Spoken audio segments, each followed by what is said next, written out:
Hello, today's video will be jam-packed with a lot of stuff. We have some bad updates, some really bad updates, we have a rehouse to do, I will update you on the digging progress, also we have some potential sexy time, an update on recently made enclosures, and yeah, let's just get down to the business.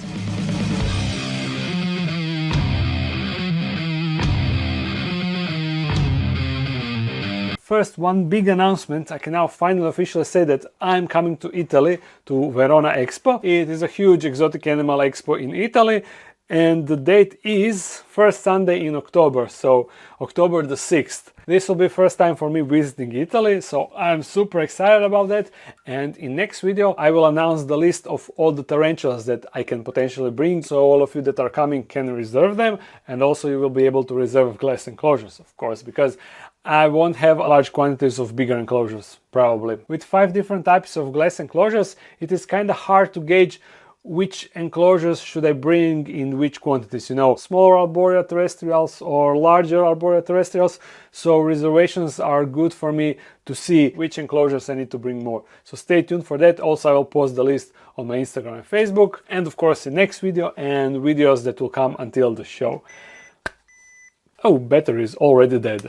It wasn't full anyway. So let's first start with some bad news. You see, this enclosure belongs to a Trapdoor Spider. Right here is Trapdoor, you see, and yesterday when I was watering the enclosure I noticed the Trapdoor Spider actually died, which is no surprise because it didn't eat ever since it molted, and now I actually know the reason for that. If you look closely at the pedipalp, this is unfortunately a mature male. That is why it is no surprise. With tarantulas, mature males, they will sometimes eat, sometimes they will refuse food. There is no rule, but it happens. Although I'm a bit surprised that this guy didn't wander like at all around the enclosure. He was always inside of his hide. Basically every week I was dropping lateralis roaches inside, hoping that he will eat, but that didn't really happen, and you can see the tiny abdomen behind. So I'm really bummed about this. The setup was really nice and the trapdoor is positioned perfectly for recording videos, but better luck next time. Maybe on Verona I could look for a new Trapdoor Spider. That would be a good thing, unless Trapdoor Spiders are forbidden over there, because I noticed that a lot of spiders are forbidden. The more dangerous spiders. And this is actually one of those more dangerous spiders. The infamous brown recluse spider is right there. And today we are going to rehouse it in the dark den acrylic enclosure. So let's set it up quickly. Just a little bit of substrate, and of course that I make a lot of mess. Compress it all inside, add small cork barks, and this is it, ready for the spider, the dangerous spider. But to be honest, I need to be careful, I don't really want to mess with it. I don't think that they are like aggressive or anything, but still.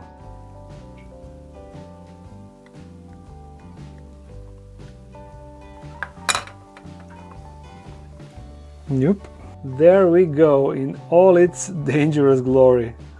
And now I realized it cannot even climb the acrylic. Not so dangerous, right?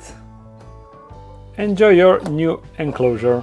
I fed it yesterday and its abdomen is quite large, so no need to do it today. One final checkup and we move on to something else. Bad news, really bad news. You know those velvet spiders that I was super happy to get?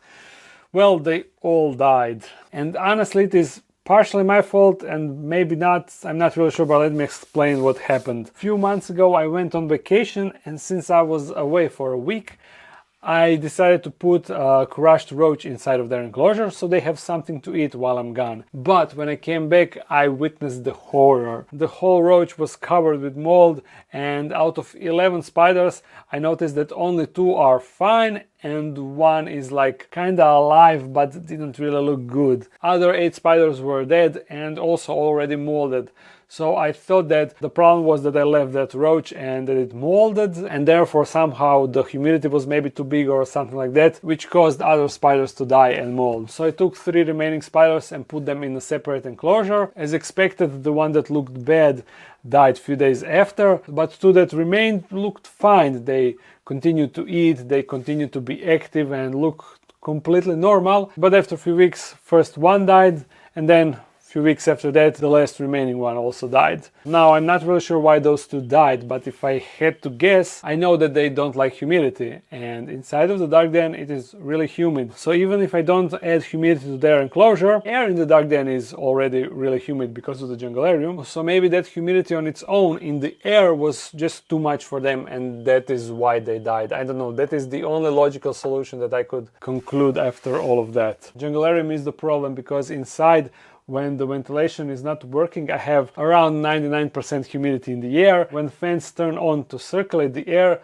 they blow that humid air inside of the dark den. So that's why in the dark den it is a bit higher humidity, which is actually good for rest of my animals because all tarantulas prefer a bit more humidity, but maybe it was just too much for velvet spiders. I should have put them in the other room because, I mean, everything is connected, so it is not big difference. This problem with humidity will actually be solved in Jungularium 2.0 because the plan is to make a hole inside of the jungularium that goes outside, so I can blow that humid air directly outside and not in the dark den, creating a better air quality and, of course, less humidity in the dark den. So that is kind of good news, right? But I have another bad news. I mean, it is not that unexpected, but you remember that in last nature adventure video that I recorded last year, I finally found a black widow, and together with it I actually brought an egg sac that I found. Well, I was hoping that the egg sac will hatch in spring, I mean late spring, but unfortunately that didn't happen, and a few weeks ago I decided to open it and check out what is inside, and the situation inside actually really saddened me because I found a couple of dead black widow babies. I assumed that they hatched within, and the one that I found inside actually ate their siblings, but they couldn't go out of the egg sac. So now I'm thinking that maybe their mother needs to open the egg sac for them to emerge. So that is a real bummer that I didn't thought of it a bit earlier. Yeah, now let's check out the Minax digging progress. I even have a light here, so you will be able to see a bit better, but you see, she is right there. I'm not sure if you can tell, but she didn't dig that much. You see, she still got almost half of the depth, so I'm hoping that she will continue digging. Of course, I tried to record a time-lapse of it, but since she didn't dig that much, the time-lapse is really not that impressive. I mean, I can show you, but it is nothing special. Which leads us to the final theme of today's video, the sexy time, of course. Well, actually, check out the enclosure. You know that she made a webbed tunnel above the intended location, but for some reason she's now spending her time inside of this corkbark, which is an awesome thing because I get to observe her all the time. Anyhow, check the development of the plants. First look at how they look when I set up the enclosure, and now check the progress. Also the Ibirapora diversipes, thankfully she webbed the intended location. You see inside of the corkbark she made a nice tunnel, but the plant development, look at the enclosure when I set it up and look how it is now. Significant change, right? Especially with this plant. Also, every couple of days I snapped pictures of both enclosures, so I can actually show you a morphing slideshow of their enclosures and how it changed and how all the plants grew in the last couple of months. Pretty cool, right? So the sexy time, there is a catch, there's always a catch. Male is inside of this enclosure, right there behind the corkbark. See? All the Dark Den viewers will remember him because this is Nemo, and the reason why he got this name is because he was the only baby that survived. Her baby, so not technically, he is her son, but when it comes to tarantulas, that shouldn't be a problem. It is a common practice among breeders. Unfortunately, there isn't some sort of real research that tells us if this is a good thing or bad thing to do, and since I already got him and he is pretty old now, there is no real reason not to use him and give him an opportunity. So yeah, I repeat again, when it comes to tarantulas, this is not an uncommon practice. Don't judge me! Anyhow, since he's already on this corkbark, I'll just try to see. Okay, it won't work like that. Then we will do it the normal way. I will just guide him into her enclosure. Pa-pa-ra-pa-pam. And a little bit more, and a little bit more. So now you are in her territory, and look, he's already shaking and drumming. Awesome, awesome. That was really fast. You just go. Just gently, gently. Ooh.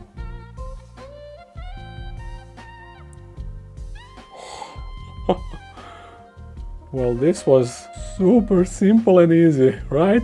And I have so many inappropriate jokes that I will keep for myself. Look, what an awesome shot. You can almost see the thing down there. Almost.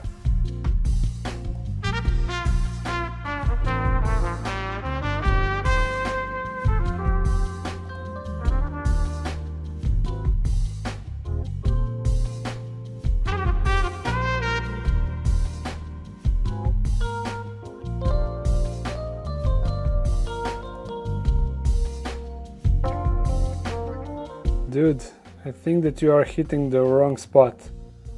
Definitely, come on, please don't test her patience. Yeah, that is the spot, okay? Come on, let's get over with it.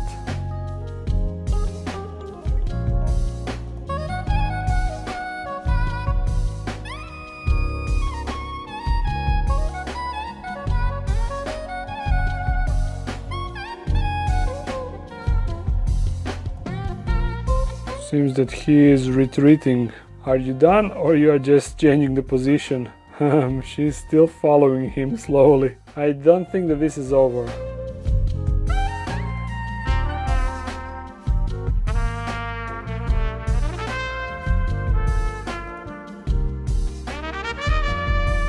Well, this is an interesting approach. Are you trying to lead her back in your enclosure? Yeah, you see, he's still drumming. Although maybe there is something wrong with his pedipalps. The female is still over there. What should I do now? Should I separate them and try it some other time or just wait for a bit? I'm going to wait for a bit. It looks like it is over for her. Now I have no idea if this went down or not because it didn't look like it, but he is messing with his pedipalp. So either something went wrong or he did it. I don't know. Gonna shoo him back into his enclosure. And I probably, no, let him have another try with her in like a week or so, just in case this didn't work out. Anyhow, this was all for today's video. I'm sorry about the bad news. If you're from Italy, I hope we will meet on the show. And yeah, if you enjoyed the video, make sure to like it and leave some comment. If you're new to this channel, make sure to subscribe. Upload on Monday, sometimes a live stream on Sunday. So see you guys soon. Bye.